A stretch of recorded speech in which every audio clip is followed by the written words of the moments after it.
Hello and welcome again to my YouTube channel. Today in this video we are going to cover reproductive and excretory system of frogs. With this we will be completing this chapter as well.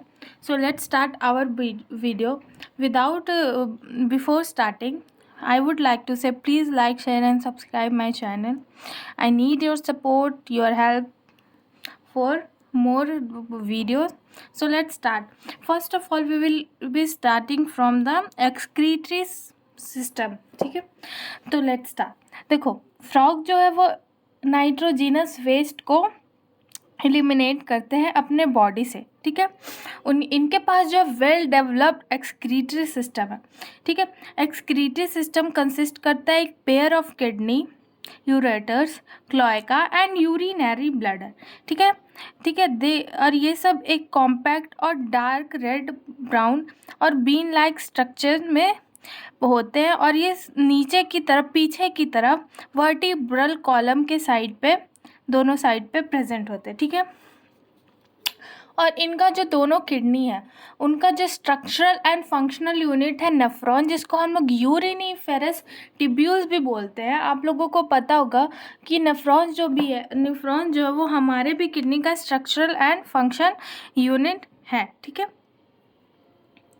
ठीक है. अब दोनों kidney से एक pair of ureters जो है वो emerge होते हैं और जो यूरेटर्स है वो यूरिनोजेनेटल डक की तरह काम करते हैं. मतलब उसी मेल्स के लिए, ये बेसिकली मेल्स के लिए है कि उनका जो यूरेटर है वो यूरिनोजेनेटल की तरह, डक की तरह काम करता है, क्योंकि वहीं से वेस्ट प्रोडक्ट भी आता है और वहीं से जो है फ्रॉग्स का सीमेन, स्पर्म भी आता है, दोनों चीज़. तो इसका डुअल फंक्शन है, इसीलिए हम लोग इसको यूरिनोजेनेटल डक्ट बोल रहे हैं, जो कि ओपन कहाँ होता है, क्लोएका में. ठीक है, और फीमेल में क्या है, फीमेल में ओविडक्ट प्रेजेंट है और वो यूरेटर से कंबाइन है, वो सेपरेट है. जैसे कि आप देखो कि ये किडनी है फ्रॉग का, ये किडनी है,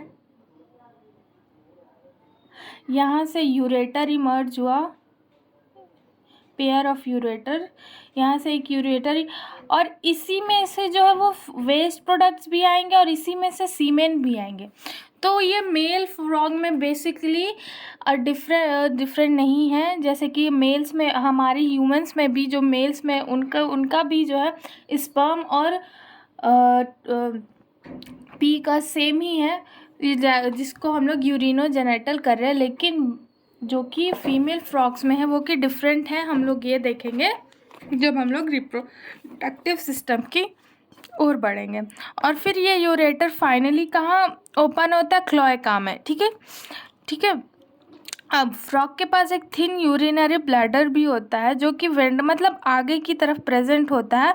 वो भी कहाँ ओपन हो रहा है, क्लोएका में. ठीक है, देखो अब ये तो हो गया उसका एक्सक्रीटरी सिस्टम के बारे में कि कब कहाँ से क्या आ रहा है. ठीक है, अब जो है वो फ्रॉग जो है वो कौन से नाइट्रोजनस वेस्ट को निकाल रहा है अपने बॉडी से. जैसे कि यूरिक एसिड भी निकालते हैं बहुत सारे एनिमल्स, यूरिया निकालते हैं, अमोनिया निकालते हैं. तो फ्रॉग्स जो है वो यूरिया निकालते हैं ह्यूमंस की तरह. उनका भी नाइट्रोजनस वेस्ट जो है वो यूरिया है. अभी हम लोगों ने कॉकरोच में पढ़ा था, तो उनका कॉकरोच का कौन सा वेस्ट प्रोडक्ट था, यूरिक एसिड. बट फ्रॉग का क्या है, urea. So frog is an ureotelic animal. ठीक है, ठीक है. अब जो इसका एक्सक्रीटरी वेस्ट है वो कैरीड होता है ब्लड के थ्रू, और ब्लड के थ्रू ये किडनी में पहुंचता है, जहाँ से उसका फिल्टरेशन होता है और वो सेपरेट होके बाहर आ जाता है. अब चलो हम लोग एनसीईआरटी में देखते हैं. The elimination of nitrogenous waste is carried out by a well developed excretory system. जो नाइट्रोजीनस वेस्ट है वो बाहर आ रहा है बॉडी से, किससे, वेल डेवलप्ड एक्सक्रीटरी सिस्टम में. तो यहाँ से तो हम लोगों को पता लग गया कि फ्रॉग्स का जो एक्सक्रीटरी सिस्टम है वो वेल डेवलप्ड है. The excretory system consist of a pair of kidneys, ureters, cloaca, urinary bladder. ठीक है, अब इसमें बताया है कि इसका एक्सक्रीटरी सिस्टम में कौन कौन से पार्ट है. These are compact, dark and red bean-like structures situated little posteriorly in the body cavity on both sides of vertebral column. अब ये जो है वो dark red been like structures है जो कि पीछे के साइड दोनों वर्टिब्रल कॉलम के साइड पे प्रेजेंट है, ठीक है। Each kidney consists of several structural and functional units called uriniferous tubules or nephrons. ठीक है, बिल्कुल ह्यूमन में भी सेम है। The two ureters emerge from kidney in male frog. The ureters act as urinogenital duct which opens into cloaca. अब जो mail frog का ureters है उसको हम लोग यूरिनोजेनेटल बोल रहे हैं क्योंकि वहीं से वेस्ट भी आ रहा है, वहीं से इसका स्पर्म भी आ रहा है। In females ureters and oviduct open separately in cloaca, ठीक है। लेकिन फीमेल में यूरेटर और ओविडक्ट है वो दोनों सेपरेटली है, लेकिन ओपन दोनों सेम ही जहाँ पे हो रहे हैं वो क्लोएका है, ठीक है। The thin walled urinary bladder is present in ventral to the rectum which opens into cloaca. The frog excretes urea and thus ureotelic. Frogs क्या एक्सक्रीट कर रहे हैं? यूरिया। सो ये क्या है? Ureotelic. Excretory waste are carried by blood into the kidney where it is separated and excreted, ठीक है। अब ये जो एक्सक्रीटरी वेस्ट है वो ब्लड से कलेक्ट होकर जा रहे कहाँ पे? किडनी पे, जहाँ पे इसका सेपरेशन, फिल्टरेशन एंड एक्सक्रीशन हो रहा है। So this is our excretory system. Now let's move on to the reproductive system of male and female frogs. So let's start. Now let's start our reproductive system of male and female frogs, ठीक है। तो ये बात बहुत अच्छे से जान लो कि हमारा जो फ्रॉग का जो रिप्रोडक्टिव सिस्टम है बहुत अच्छी तरीके से ऑर्गेनाइज्ड है, ठीक है। सबसे पहले हम लोग स्टार्ट करते हैं मेल रिप्रोडक्टिव सिस्टम से। तो मेल रिप्रोडक्टिव ऑर्गन्स के पास जो है वो पेयर्ड येलो टेस्टिस होता है जो कि किडनी के ऊपर अडहेर्ड होता है। आप ऐसे डायग्राम में आप इसको डायग्राम में ऐसे देख सकते हो। ये येलोइश टेस्टिस है जो कि कहाँ पे अडहेर्ड है? किडनी के ऊपर अडहेर्ड हो रहा है, ठीक है। ये जो है ये किडनी है, ठीक है। अब ये किडनी से जो है ये आप किडनी नहीं, सॉरी, आप जैसे टेस्टिस के ऊपर ये देखो डबल फोल्ड मेम्ब्रेन कुछ ऐसा प्रेजेंट है जिसको हम लोग फैट बॉडीज बोल रहे हैं, ठीक है। इसका कुछ काम नहीं है, ये रिप्रोडक्टिव सिस्टम में कोई काम नहीं है इसका, ये टेस्टिस के ऊपर प्रेजेंट है, दैट्स इट। अब ये टेस्टिस से जो है 10 to 12 इन नंबर, जिसको आप यहाँ पे देख रहे हो, ये टेस्टिस से आप ऐसे देख सकते हो, ये जो लाइन सा बना है 10 to 12 के नंबर में वास एफरेंशिया जो है कि अराइज हो रहा है। अब ये वास एफरेंशिया आप देखो, ये लॉन्ग ट्यूब लाइक स्ट्रक्चर जो दिख रहा है इसको हम लोग ब्रीडर्स कैनाल बोल रहे हैं, जहाँ की ब्रीडर्स कैनाल में ये जाकर ओपन हो रहा है। अब ये ब्रीडर कैनाल जो है यूरिनोजेनेटल, जिसको अभी हम लोगों ने यूरेटर में पढ़ा था कि मेल फ्रॉग में जो है यूरेटर से ही वेस्ट प्रोडक्ट्स भी आ रहे हैं, स्पर्म्स भी आ रहे हैं, इसीलिए हम लोग उसको क्या बोल रहे थे? यूरिनोजेनेटल duct in male reproductive system, ठीक है। तो ये ब्रीडर्स कैनाल जो वो यूरिनोजेनेटल डक्ट से ओपन हो रहा है, और फाइनली ये यूरिनोजेनेटल डक्ट कहाँ ओपन हो रहा? क्लोएका में, ठीक है। तो आप देख सकते हो ये क्लोएका में हो रहा है, ठीक है। ठीक है, अब जो है ये अब इसका हम लोगों को सीक्वेंस जानना है, ठीक है, जो कि एग्ज़ाम के लिए बहुत ही इंपॉर्टेंट है। तो मैं यहाँ पे लिख रही हूँ, फिर मैं शॉर्ट नोट्स में भी लिख दूँगी, और आप लोग भी इसको हो सके तो अपने बुक के साइड में ही लिख लो। सबसे पहले कहाँ पे आ रहा है? टेस्टिस से ये आ रहा है व्यास एफरेंशिया,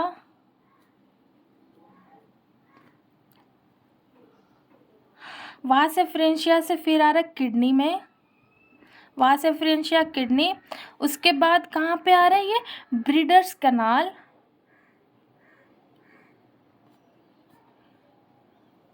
ब्रीडर्स कैनाल से ये कहाँ जा रहा है?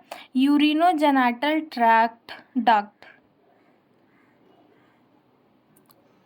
यूरिनोजेनाइटल डक्ट, उसके बाद ये डक्ट कहाँ खुल रहा है आके, क्लोएका में, ठीक है। तो ये जो है ये PYQ है, इसलिए आप लोगों को ये याद भी रखना होगा। आप यहाँ बुक में साइड में लिख लो, ऊपर में लिख लो, नीचे में लिख लो, जहाँ लिखना है लिख लो, क्योंकि ये बहुत ही इम्पोर्टेंट है, ठीक है। अब जो है क्लोएका जो है वो स्मॉल मीडियम चैम्बर है, जहाँ से वो फीकल मैटर पास होके कहाँ पे जा रहा है, फीकल मैटर, यूरिन सब पास होके बाहर चला जाता है, ठीक है। तो अब हम लोग NCERT देखते हैं। Frogs have well organised male and female reproductive system. Male reproductive organs consist of pair of yellowish ovoid testis, आप देख लो येलोइश हैं, ठीक है, which are found adhered to the upper part of the kidney by a double fold peritoneum called mesorchium, ठीक है। Vas apparentia are 10 to 12 in number that arise from the testes. They enter the kidney on the other side and open into Bidder's canal, ठीक है। अब वास एपरेंसिया में जो एक side से वो किडनी पे खुल रहे, फिर वो ओपन हो रहे कहाँ पे, ब्रीडर्स कनाल में। Finally it communicates with the urinogenital duct that comes out of kidney, ठीक है। अब फाइनली ये कहाँ से कम्युनिकेट हो रहा है, यूरिनोजेनाइटल ट्रैक्ट में, जो कि किडनी से बाहर आ रहा है, और वो बाहर आके कहाँ पे जा रहा है, क्लोएका में।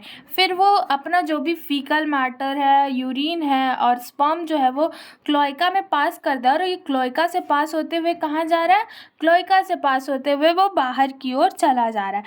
Finally it communicate with the urinogenital duct and comes out of the kidney and opens into the cloaca. The cloaca is a small medium chamber that is used to pass fecal matter and urine and sperm to the exterior. So this is our male reproductive system. Now we will move on to the female reproductive system. We come upon onto the female reproductive organs of our frogs, ठीक है। तो female reproductive organ जो है कि वो include करता है pair of ovaries. आप देख रहे हो ये जो है, एक ये ओवरी हो गया और एक ये ओवरी हो गया, जो कि किडनी से अटैच्ड है, बट किडनी का कोई फंक्शन नहीं है फीमेल रिप्रोडक्टिव ऑर्गन में, ठीक है। फीमेल रिप्रोडक्टिव ऑर्गन जो है वो दो पेयर मतलब एक पेयर यानी कि दो ओवरीज कंस्टिट्यूट करता है, ठीक है। और ये जो ओवरीज है वो किडनी के पास में प्रेजेंट है, लेकिन किडनी का कोई फंक्शनल कनेक्शन नहीं है in female reproductive system of the frogs, ठीक है। तो क्या हो गया, फीमेल रिप्रोडक्टिव सिस्टम में जो एक पेयर ऑफ ओवरीज कंस्टिट्यूट कर रहा है, ओवरीज जो है वो किडनी के पास में है, लेकिन किडनी का कोई फंक्शनल कनेक्शन नहीं है ओवरीज के साथ, ठीक है। अब दो पेयर ऑफ ओविडक्ट्स जो है आप देख सकते हो, ये जो पेयर ऑफ ओविडक्ट है ये अराइज हो रहा है, ये पेयर ऑफ ओवरीज जो है यहाँ से अराइज हो रहा है, और आप देख रहे हो ये जो यूरेटर है ये दोनों अलग अलग है, ठीक है। दोनों अलग अलग है, पर दोनों कहाँ पे ओपन हो रहे हैं, दोनों ओपन हो रहे हैं क्लोएका में, ठीक है। यूरेटर और ओविडक्ट जो है वो दोनों अलग अलग है। सो यहाँ से क्लियर होता है कि फीमेल फ्रॉग का जो यूरेटर और जो ओविडक्ट है वो दोनों डिफरेंट है, बट दोनों ओपन कहाँ पे हो रहे हैं, सेम जगह, दैट इज क्लोएका में, ठीक है। अब जो कि पेयर ऑफ ओविडक्ट्स अराइज हो रहे हैं फ्रॉम द ओवरीज, ठीक है। लेट मी जस्ट, हाँ अब ठीक है। अब दोनों क्लोएका में खुल रहे हैं, जो कि ओवरीज और यूरेटर है दोनों क्लोएका में खुल रहे सेपरेटली, ठीक है। अब जो मैच्योर फीमेल होती है फ्रॉग में, वो एक बार में कम से कम 2500 से 3000 ओवा, मतलब 2500 to 3000 ओवा एक टाइम में दे सकती है। यानी कि एक टाइम में वो प्रोड्यूस कितने ओवा कर सकती है, 2500 से 3000 ओवा वो एक टाइम में करती है, ठीक है। अब जो है फर्टिलाइजेशन जो है फ्रॉग्स में वो एक्सटर्नल होता है, ठीक है, क्योंकि ड्यूरिंग कॉपुलेशन जो है वो फ्रॉग्स में कोई भी इंटरकोर्स या कि मेल का कोई भी पार्ट फीमेल बॉडी के अंदर नहीं जाता है, जैसे कि ह्यूमंस में जो है पेनिस जो है वजाइना के अंदर जाता है, बट फ्रॉग्स में ऐसा कुछ भी नहीं है। दोनों सो इनके पास इनका जो फर्टिलाइजेशन है वो एक्सटर्नल है, और इनका जो फर्टिलाइजेशन है वो वाटर में हो रहा है, ठीक है। अब जो है इनका जो डेवलपमेंट है वो लार्वल स्टेज यानी कि टैडपोल से होता है, ठीक है। टैडपोल जो है वो मेटामॉर्फोसिस जाता है, तब वो जाके एक अडल्ट फ्रॉग में चेंज होता है, ठीक है। अब ये तो हो गया फीमेल रिप्रोडक्टिव सिस्टम भी कंप्लीट। अब हम लोग जानते हैं कि फ्रॉग्स का जो है वो इकोनॉमिक इम्पोर्टेंस क्या है, वो क्या हेल्प करता है इकोलॉजिक बैलेंस में। जैसे हम लोगों ने कॉकरोच में पढ़ा था कि कॉकरोच का तो कोई भी इम्पोर्टेंस हमारे लाइफ में नहीं है, मतलब उसका बस नुकसान ही नुकसान है। बट फ्रॉग्स जो है वो बहुत बेनिफिशियल होता है ह्यूमंस के लिए। पता है क्यों? क्योंकि वो ये इंसेक्ट्स को खाते हैं, ठीक है। इंसेक्ट्स को खाते हैं और जिससे वो क्रॉप का प्रोटेक्शन होता है, ठीक है। अब फ्रॉग जो वो इकोलॉजी को भी बैलेंस करता है। क्यों? क्योंकि उनका एक इम्पॉर्टेंट लिंक है जो कि फूड चेन और फूड वेब में अपना इम्पोर्टेंस वो शो करता है, ठीक है। और बहुत सारे कंट्रीज़ में, जैसे बहुत सारे फॉरेन कंट्रीज़ में इसका जो मस्कुलर लेग है उसको लोग खाते भी हैं। इसीलिए frog is important for the mankind. So for this we complete our chapter now. From tomorrow we will start our question practice of this chapter. So get ready, पढ़ के आना, रिवाइज करके आना और अपने आप को बिल्कुल प्रिपेयर करके आना, ताकि आप जब क्वेश्चन सॉल्व करो तो आपको आप खुद में कॉन्फिडेंस आए। So that's it for today. Now we will move on to the short notes part. एक बार फिर से बोल रही हूँ, प्लीज़ चैनल को वीडियो को लाइक कर दिया करो, चैनल को सब्सक्राइब कर दिया करो, और वीडियो अच्छी लगे तो कमेंट भी कर दिया करो यार, प्लीज़ सपोर्ट करो। Thank you.